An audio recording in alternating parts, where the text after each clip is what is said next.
विवर्तवाद। विवर्तते इति विवर्तनम, अर्थात विशेष रूप से वर्तमान होना विवर्तन, और जो वर्तमान है वह विवर्त कहलाएगा। इसका अभिप्राय है कि यह जगत विश्व प्रपंच ब्रह्मा का विवर्तित रूप है। वेदों में संवृत शब्द प्रयुक्त किया गया है, जैसे हिरण्यगर्भ है, संवृत है त्रागे, यजुर्वेद के अनुसार। इस पर भाष्यकार लिखते हैं, हिरण्यगर्भ स्वयं शरीरी के रूप में प्रकट हुआ। ऋग्वेदीय नासतासीय सूक्त में कहा गया है, कामस्तदग्रे संवृतताधि, अर्थात इस जगत के रूप में वर्तमान हुआ। इसीलिए विवर्त और संवृत दोनों शब्दों का एक ही भाव है। निर्गुण ब्रह्मा नाम रूपात्मक सगुण रूप में वर्तमान हुआ। यह कैसे हुआ? इस पर प्रश्नों उपनिषद प्रश्न 6:4 में पिप्पलाद मुनि कहते हैं कि उसने इच्छा की, उसने प्राण को सृजा, और प्राण से श्रद्धा, आकाश, वायु, ज्योति, आपः, पृथ्वी, इंद्रियां, मन, अन्न, अन्न से वीर्य, तप, मंत्र, लोक, कर्म और लोकों में नाम। इस प्रकार वह षोडश कल अर्थात 16 कला वाला पुरुष बन गया। इसीलिए ये 16 कलाएं प्राण तत्व के ही 16 रूप हैं। कठोपनिषद वल्ली में कहा गया है, यह जो भी जगत है सब जब प्राण कंपित होता है तो उसमें से निकल पड़ता है, अर्थात सारा नाम रूपात्मक जगत प्राण तत्व के स्पंदन से बना है। अब प्रश्न होता है कि प्राण की सृष्टि कहाँ से हुई? ऊपरयुक्त ऋग्वेदीय नासदासीय सूक्त में कहा है कि वह सत्य असत्य से परे ब्रह्मा अपनी महिमा के कारण बिना वायु के आनीत यानी प्राणीत प्राणयुक्त था, अर्थात अक्षर ब्रह्मा चेतन प्राणयुक्त था। प्राण तब अव्यक्त दशा में रहता था, जिसे असत कहा जाता था। व्यक्त होने पर जब वह नाम रूपों की सृष्टि में व्यक्त होता है तब उसे सत कहते हैं। ब्रह्मा दोनों से पृथक है। इसका अभिप्राय यह है कि अव्यक्त दशा में आने से पूर्व ब्रह्मा ना सत कहला सकता है और ना असत। इसीलिए नासदासीय सूक्त का आरंभ किया गया है। श्री भगवान के भी कहते हैं, सृष्टि की रचना सुनियोजित अर्थात निश्चित योजना पूर्वक है, आकस्मिक नहीं। वेद कहता है, धाता ने जैसी पूर्व में कल्पना की वैसा इसका निर्माण हुआ। सृष्टि, स्थिति और संहार तीनों के नियम पूर्वक सुनियोजित हैं, किसी आकस्मिक घटना का परिणाम नहीं है। किसी भी कार्य को पहले करने की इच्छा अथवा कामना होती है, फिर करने के संकल्प के साथ प्रवृत्ति होती है।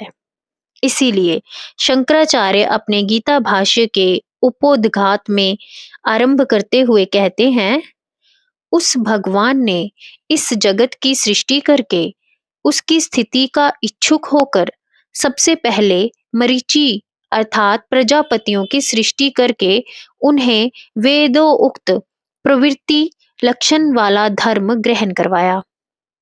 फिर अन्य सनक सननादि ऋषियों को उत्पन्न करके ज्ञान वैराग्य लक्षण वाला निवृत्ति धर्म ग्रहण करवाया। इस प्रकार वेदोक्त धर्म 2 प्रकार का है। जब जब धर्म की हानि और अधर्म की वृद्धि होती है, भगवान अवतार लेते हैं। प्रवृत्ति और निवृत्ति दोनों कर्म प्रधान हैं। जैसा कि हम पहले कह आए हैं, कर्म ना करने को निवृत्ति नहीं कहते, बल्कि काम संकल्प रहित कर्म करने को निवृत्ति कहते हैं।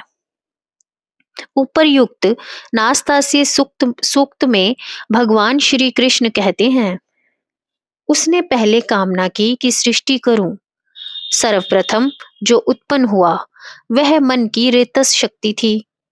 हृदय में उठने वाले भाव, विद्यता और विचारों को सत्य ने अपना असत बंधु पाया। कहने का अभिप्राय है कि कामना करने वाले अहम भाव को यहाँ सत कहा गया है और हृदय के भाव, विचार विमर्श एवं बुद्धि की वृत्तियों को असत कहा गया है। इस प्रकार सत्य ने असत में अपना बंधु पाया।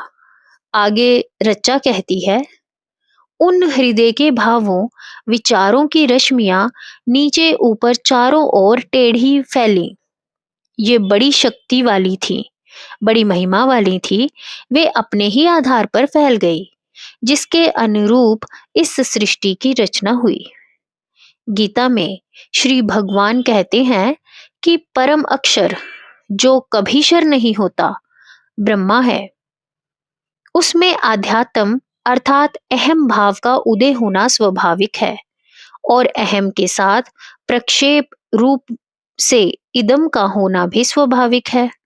यह जगत रूपी भूत भाव का उद्भव और विसर्जन करने वाला है और उसकी सृष्टि अथवा सर्जन, स्थिति और विसर्जन, संहार मेरा कर्म है। अहम और इदम दोनों युगपद साथ साथ उदय और अस्त होते हैं, जैसा कि स्वप्न में देखा जाता है। वहां दृष्टा दृश्य दोनों का उदय अस्त आत्म तत्व से है, इसीलिए ये दोनों आत्मदेव के रूप हैं। वहां आत्म तत्व के अतिरिक्त दूसरा कुछ नहीं होता। मन की इच्छा अथवा कामना, अध्यात्म भाव और भूत भाव दोनों उदय अस्त होते हैं। अध्यात्म भाव सत और भूत भाव असत है। भगवान जब सृष्टि की कामना करते हैं तो उनके मन में शक्ति का संचार होता है, जो प्राण रूपा है। प्राण शक्ति भगवान की कामना के अनुरूप जगत को मूर्तिमान खड़ा कर देती है। इसीलिए यह जगत भगवान का सगुण विश्व रूप है और ब्रह्मा में विवर्त है। इसी प्रकार मनुष्य के शरीर और उसके कर्म को समझना चाहिए। अंतर इतना है कि ईश्वर सदा मुक्त है, परंतु जीव बंधन में है, क्योंकि वह जो कर्म करता है काम संकल्प की आसक्ति से करता है। ईश्वर में काम संकल्प की आसक्ति नहीं होती। भगवान के कहने का यही अभिप्राय है कि जैसे मैं बिना स्पृहा के काम संकल्प द्वारा सृष्टि करता हूँ, वैसे ही कर्म करना चाहिए। ऐसा करने से कर्मों का बंधन नहीं होता। अथर्ववेद में जगत को अग्नि सोमात्मक कहा गया है। अग्नि को प्राण और सोम को मन समझना चाहिए। प्राण से मन की उत्पत्ति कही गई है। इसी प्रकार यहाँ अग्नि से सोम की उत्पत्ति कही गई है। जब कोई कर्म किया जाता है तो पहले इच्छा द्वारा प्रेरणा होती है। इच्छा के साथ मन में उत्साह आता है। उत्साह प्राण शक्ति का रूप है। उत्साह इच्छा को बल प्रदान करता है, जिससे कर्म में प्रवृत्ति होती है। यह क्रम उक्त उपनिषद में इन शब्दों में कहा गया है, जिसका अर्थ है अग्नि से सोमामृत की उत्पत्ति होती है और सोमामृत से अग्नि तीव्र होती है। इसी प्रकार यह जगत यज्ञ रूप है।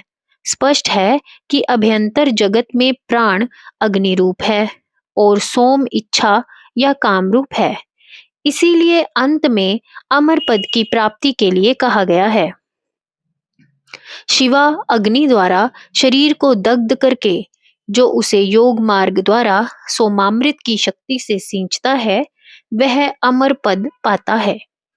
शिवाग्नि का अर्थ प्राण शक्ति है, जिसे कुंडलनी शक्ति भी कहते हैं, और मन की एकाग्र अवस्था में अनुभव में आने वाले प्रत्यक्ष चेतना के आनंद को सोम अमृत समझना चाहिए। प्राण और मन का योग होने पर आत्मस्थिति की उपलब्धि योग मार्ग नाम से कही गई है। इस क्रम से गीता में काम संकल्प वर्जित कर्म अनुष्ठान द्वारा मन की योग युक्त अवस्था की प्राप्ति कही गई है। अध्याय 9 में प्राण योग और राजगुह्य राजविद्या कही गई है। राजगुह्य विद्या का संकेत मात्र किया गया है, क्योंकि वह शब्दों का विषय नहीं है। प्रत्यक चेतना का विषय अनुभव गम्य है। भगवान ने जगत को अपना अंशात्मक स्वरूप कहकर विश्वरूप दर्शन द्वारा बताया है कि सारा विश्व ब्रह्मा का विवर्त रूप है, जिसको भक्ति ज्ञान द्वारा जाना जा सकता है। इसीलिए गीता शास्त्र को विवर्त उपासना का शास्त्र भी कहा जा सकता है। जय गुरुदेव।